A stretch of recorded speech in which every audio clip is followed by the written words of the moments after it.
Hello, everybody, and welcome to the Tuesday edition of Video Clips, which is brought to you by Wellness Forum Health and the Wellness Forum Institute for Health Studies. So, a couple of announcements, starting with something free coming up: the next free tour of Wellness Forum's resources and libraries, and a free Q&A, health Q&A with me, is April 29th at 9 p.m. Eastern. And to sign up for that, just send me an email at pampopper@msn.com.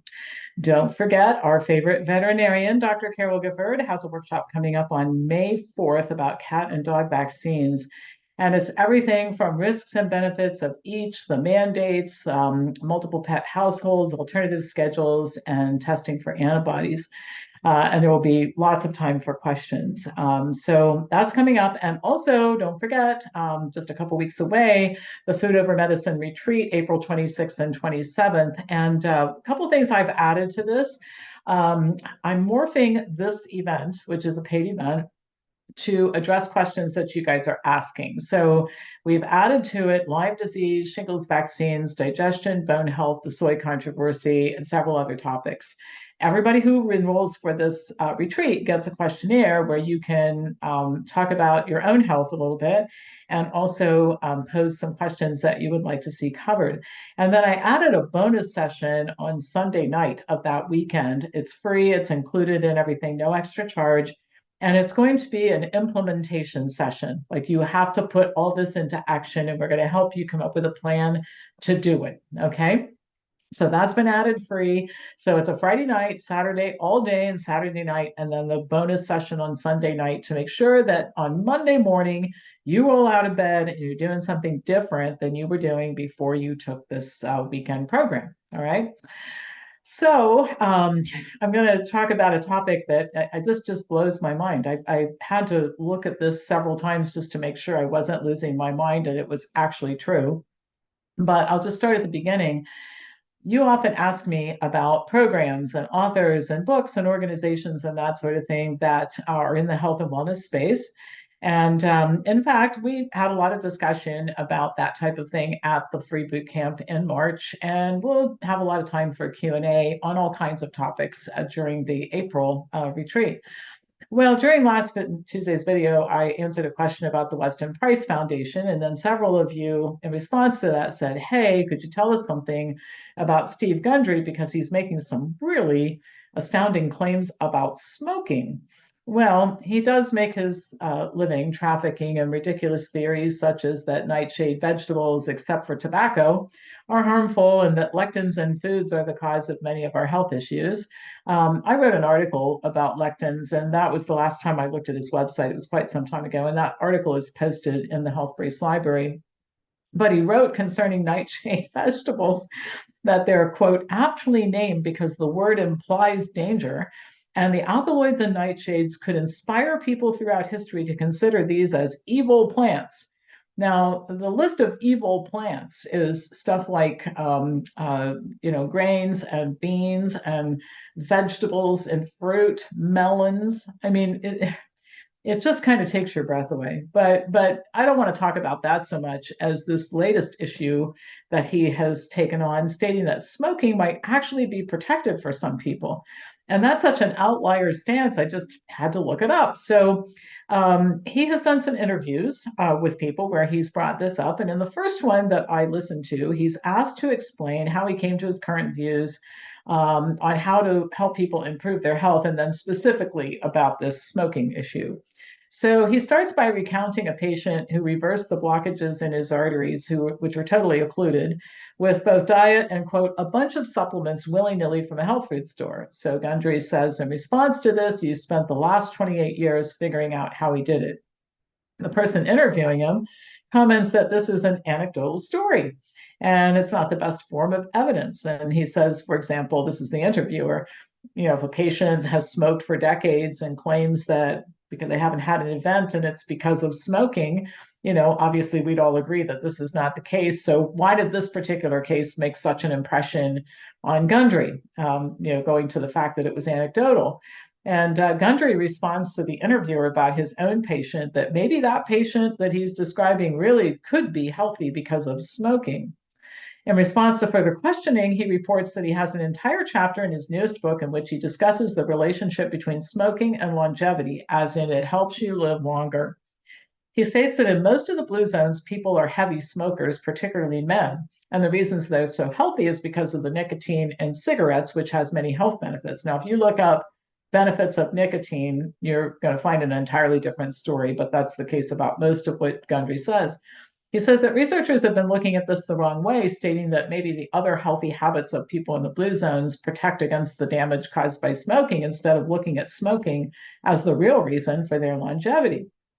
When asked to explain how this works, what he replies is so nonsensical and makes so little sense. I don't even know what to say about this. He starts by saying, quote, "We are one of the few animals that don't make vitamin C, and I've written about this. Normally, unfortunately, collagen breaks down as blood vessels flex and contract, and it breaks primarily at bends. When the collagen breaks, vitamin C normally rebuilds the collagen. In smokers, they don't have vitamin C because the vitamin C has been used up in handling the oxidative stress. They have basically raw collagen that sits out like it's in a clump somewhere. And then we start the process of inflammatory attack, and cholesterol is basically a spackling compound and just keeps spackling that area." Now, I don't know what to make of that rambling mess, but he then goes on, quote, "The great news about smoking is that it always happens at these bends where flexion occurs. If, like these people in the blue zones who live a very long time as smokers, if you have huge amounts of vitamin C containing foods in your diet, and incidentally, olive oil doubles our own vitamin C production, which is kind of cool. Then you mitigate those effects and you don't see the negative effects of smoking. You see the positive effects of nicotine." So he starts this whole diatribe by saying that humans can't produce vitamin C. And then within the next paragraph, he claims that consuming vitamin C or olive oil helps people produce vitamin C. And then this whole nonsense about clumps of collagen sitting around in your body. I mean, it's hard to believe this guy has a medical license. Well, when asked if there's any research to back the claims up, he responds that the research has already been done in the blue zones. "I am not familiar with, I looked and could not find any studies that looked at smoking in blue zones to declare it beneficial." When pressed to present evidence that smoking is the reason for longevity, he doubles down on his insistence that Sardinian men live so long, specifically because they smoke.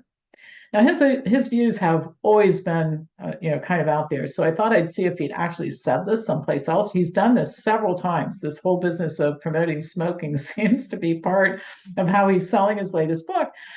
In one interview, he claimed that the Okinawans are not so long-lived, but only appear that way since birth certificates were destroyed during the war. And asked how old they were, they made wild guesses. Now, I don't know, maybe this guy doesn't understand history or hasn't read it, but the war ended in 1945.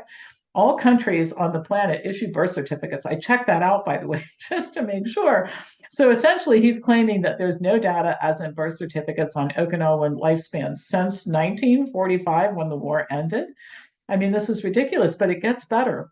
He claims that pensions are based on living people, so in order to survive, the Okinawans don't declare the deaths of people who died so they can continue to collect pensions for those people. No evidence of this either. So he basically says the Okinawans don't live so long. Essentially, there have been no birth certificates since World War II. And the other thing is they all lie about people dying so they can collect pensions from dead people. I would think if that had been going on for decades and decades, somebody probably would have been caught doing it by now. I decided to visit Gundry's website. I hadn't been there since I wrote the article about the lectins, which is, by the way, in the members library if you want to read it. So I thought I'd see if there's any other new advice that he's added in addition to his stance on the benefits of smoking. And here's what I found.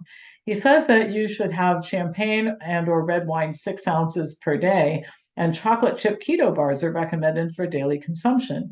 Now, the foods that are bad for you include chickpeas, green beans, lentils, sugar snap peas, brown rice, zucchini, and eggplant. So it's better to eat chocolate chip keto bars and drink champagne than to have chickpeas and lentils and sugar snap peas and brown rice. I mean, it's just insane.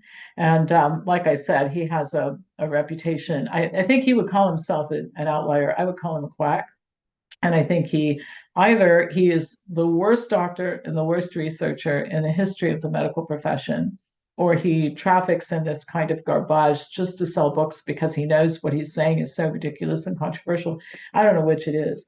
I'm not going to spend more time on the various characters out there. I mean, at Wellness Forum, we teach people how to read the medical literature and understand the science better than most of the doctors they're interacting with. And so they can sort this kind of stuff out on their own. They really, you don't need to hear me talk about it. But it was such a bizarre situation to actually think that a medical doctor is out there telling people that smoking is beneficial for health. I just, it takes your breath away, really. So anyway, that's my commentary on Stephen Gundry's most recent, I don't even know what to call this. I don't even know what to call it, except trafficking in nonsense. Maybe that's the best term for it. All right, that's all for today. Remember that we have a free event coming up on April 29th. If you have not done one of our tours and Q&As, welcome to join us. Don't forget about Dr. Gifford's veterinary lecture on cat and dog vaccines, and then the Food Over Medicine retreat is less than 2 weeks away, and you do not want to miss it. You'll get a whole lot out of it, I promise. You will leave a different person at the end of the weekend, and you will leave with a plan. All right, that's it for today. As usual, pass this on to anybody who you think would enjoy watching it, and I will be back to you on Thursday with more news.